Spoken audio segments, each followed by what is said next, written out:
Assalamualaikum warahmatullahi wabarakatuh. Di sini kami akan mempresentasikan tugas kelas besar kriptografi S1 Informatika Universitas Pembangunan Nasional Veteran Jakarta mengenai materi teknik fragile watermarking menggunakan media gambar.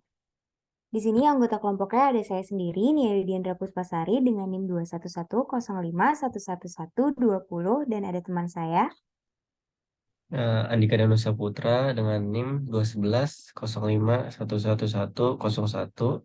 dan dengan dosen pembimbing Dr. Selvin Ydia Neiman, Eskom MSI. Jadi yang pertama di sini ada pengertian watermarking. Penandairan atau watermarking merupakan proses menyembunyikan informasi digital dalam sinyal pembawa atau informasi yang disembunyikan harus tetapi tidak perlu mengandung hubungan dengan sinyal pembawa. Lalu selanjutnya ada pengertian berdasarkan ahli. Menurut Suhono dan kawan-kawannya pada tahun 2000, watermarking adalah suatu bentuk dari steganografi, yaitu ilmu yang mempelajari bagaimana menyembunyikan suatu data pada data atau file digital yang lainnya. Lalu yang kedua, menurut Schneider, pada tahun 1994, watermarking adalah suatu bentuk dari steganografi atau ilmu yang mempelajari bagaimana menyembunyikan suatu data pada data yang lain. Dalam mempelajari teknik-teknik bagaimana penyimpanan suatu data digital ke dalam data host digital yang lainnya. Istilah host digunakan untuk data atau sinyal digital yang ditumpangi. Lalu selanjutnya ada perbedaan dari steganografi dengan watermarking. Pada steganografi, informasi rahasia disembunyikan di dalam media digital, yang dimana media penampung tidak berarti apa-apa. Sedangkan pada watermarking, justru media digital tersebut yang akan dilindungi kepemilikannya dengan pemberian label hak cipta. Lalu di sini ada tujuan dari watermarking. Yang pertama ada annotation atau caption. Di sini watermarking hanya digunakan sebagai keterangan tentang data digital itu sendiri. Lalu yang kedua ada tamper proofing, yang dimana di sini watermarking digunakan untuk membuktikan apakah citra yang disimpan atau beredar masih asli atau tidak berubah. Jika watermark yang diekspresi tidak sama dengan watermark yang asli, maka disimpulkan citra sudah tidak otentik lagi. Lalu yang ketiga ada feature location, yang dimana di sini watermarking digunakan sebagai alat untuk identifikasi isi dari data digital pada lokasi-lokasi tertentu. Seperti contohnya penamaan objek tertentu dari beberapa objek yang lain pada suatu citra digital. Lalu yang terakhir ada copyright labeling, yang dimana di sini watermarking dapat digunakan sebagai metode untuk penyembunyian label hak cipta pada data digital sebagai bukti otentik kepemilikan karya digital tersebut. Lalu selanjutnya ada fungsi dari watermarking sendiri. Yang pertama ada proteksi hak cipta. Tujuan watermark dalam perlindungan hak cipta adalah sebagai bukti otentik atas hak kepemilikan pencipta atas konten yang dibuat atau diproduksi. Lalu yang kedua ada fingerprinting. Fungsi dari watermark pada fingerprinting mirip dengan serial number atau SN. Tujuan watermark di sini adalah mengidentifikasi setiap penggunaan dan distribusi suatu konten. Contohnya ketika pemilik citra mendistribusikan citra yang sama ke berbagai distributor. Sebelum didistribusikan, setiap citra disisipkan ke watermark yang berbeda untuk setiap distributor. Seolah-olah cetak jari distributor terekam di dalam citra, karena watermark juga berlaku sebagai copyright.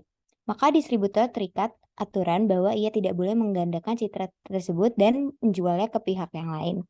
Misalkan pemilik citra menentukan citra berwatermark tersebut beredar secara ilegal di tangan pihak lain, ia kemudian akan mengekstraksi watermark di dalam citra ilegal itu untuk mengetahui distributor mana yang telah melakukan penggandaan ilegal. Selanjutnya, ia dapat menuntut secara hukum distributor nakal ini. Persyaratan yang dibutuhkan untuk aplikasi semacam ini adalah watermark harus tak tampak atau invisible dan kokoh atau robust. Lalu selanjutnya ada copy protection atau proteksi terhadap penggandaan. Di sini watermark berfungsi untuk melindungi konten dari duplikasi dan pembajakan. Lalu ada yang terakhir ada autentikasi citra, yang dimana di sini watermark berfungsi dalam proses autentikasi sehingga modifikasi dari suatu citra dapat terdeteksi.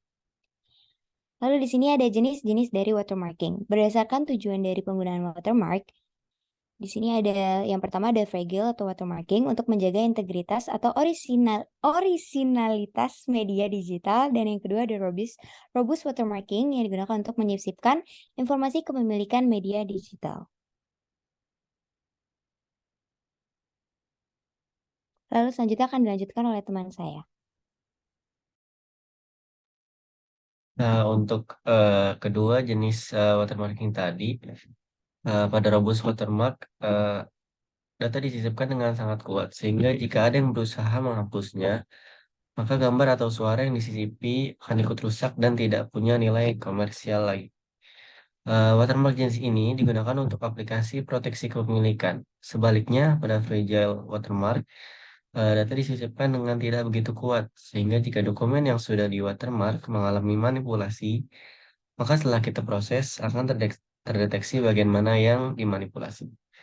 Untuk fragile watermarking ditujukan pada aplikasi yang tujuannya untuk memverifikasi isi atau konten citra, misalnya untuk autentikasi data dan bukti kepemilikan atau ownership citra, di mana watermark yang hilang atau berubah adalah petanda bahwa citra sudah dirusak, dan verifikasi watermark di dalam citra dapat digunakan untuk menunjukkan kepemilikan citra. Untuk fragile watermark ini akan rusak atau berubah terhadap manipulasi atau biasa disebut dengan common digital processing yang dilakukan pada media. Tujuannya adalah untuk pembuktian keaslian dan tamper proofing. Nah, perhatikan ini adalah citra yang asli. Nah, kemudian kita sisipkan watermark yang sama ukurannya dengan citra. Apabila dilakukan manipulasi pada citra yang sudah mengandung watermark tersebut, misalnya di sini kita menambahkan gambar-gambar bidang datar. Maka ketika watermarknya diekstrak dari gambar ini, akan terlihat bahwa watermark tersebut mengalami kerusakan. Hal ini mengindikasikan bahwa citra ini sudah mengalami perubahan. Next.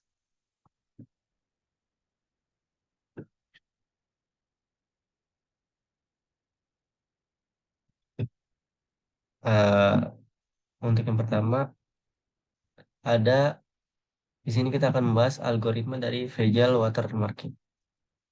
Yang pertama, kita mengatakan watermark ini seukuran dengan citra asli. Kita harus memiliki watermark yang seukuran dengan citra asli. Apabila watermark berukuran lebih kecil dari ukuran citra ini, maka kita harus melakukan penggandaan secara berulang sehingga memperoleh watermark baru yang seukuran dengan citra yang akan disisipi. Contoh yang kita gunakan di sini adalah watermark gajah Ganesha yang sudah di copy ke kanan ini. Di sini terlihat terpotong dan juga ke bawah mengalami perpotongan. Selanjutnya, next. Langkah yang kedua, kita sisipkan bit-bit watermark pada seluruh pixel citra dengan metode LSB. Karena kita sudah membuat ukuran watermark seukuran dengan citra asli, maka bit-bit watermark kita sisipkan pada setiap bit LSB dari citra ini. Hasilnya adalah citra berwatermark yang secara visual tidak bisa dibedakan dengan citra aslinya. Next. Selanjutnya, untuk mengekstraksi watermark dari citra, kita mengambil bit-bit LSB pada setiap pixel, lalu kita satukan menjadi gambar watermark semula. Next.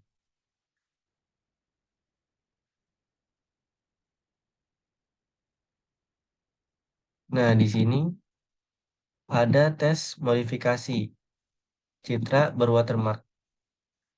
Sekarang kita lakukan serangan atau manipulasi pada citra berwatermark. Serangan pertama yaitu adalah deletion attack. Saat kita menghapus sebagian dari gambar yang berwatermark, ketika watermark diekstraksi dari sini, akan terlihat suatu bentuk atau bagian yang mengalami manipulasi tadi. Jadi tadi kita melakukan penghapusan pada bagian alamat ini. Terus saat kita menghapus bagian dari gambar yang berwatermark, ketika watermark tadi diekstraksi dari sini, akan terlihat suatu bentuk atau bagian yang mengalami manipulasi tadi. Jika kita lakukan pengurangan dengan watermark aslinya, maka kita akan mendapatkan potongan gambar ini yang merupakan bagian yang mengalami manipulasi. Dan kalau kita kembalikan bagian ini ke citra yang berwatermark, maka kita peroleh ini adalah bagian yang mengalami manipulasi. Di sini terlihat jelas. Nah, serangan kedua yaitu adalah insertion attack. Ketika kita menambahkan objek baru, misalnya pada gambar ini, kita menambahkan sebuah cabai. Ketika watermark diekstraksi dari sini, akan terlihat suatu bentuk atau objek baru yang sudah kita tambahkan tadi. Jika kita lakukan pengurangan lagi dengan watermark aslinya, maka kita mendapatkan potongan gambar ini yang merupakan bagian yang sudah ditambahkan pada citra yang berwatermark tadi. Dan kalau kita kembalikan bagian ini ke citra yang berwatermark, maka kita peroleh ini adalah bagian baru yang ditambahkan pada citra yang berwatermark. Next. Nah, serangan yang ketiga adalah dengan mengubah kecerahan dan kontras citra berwatermark ini.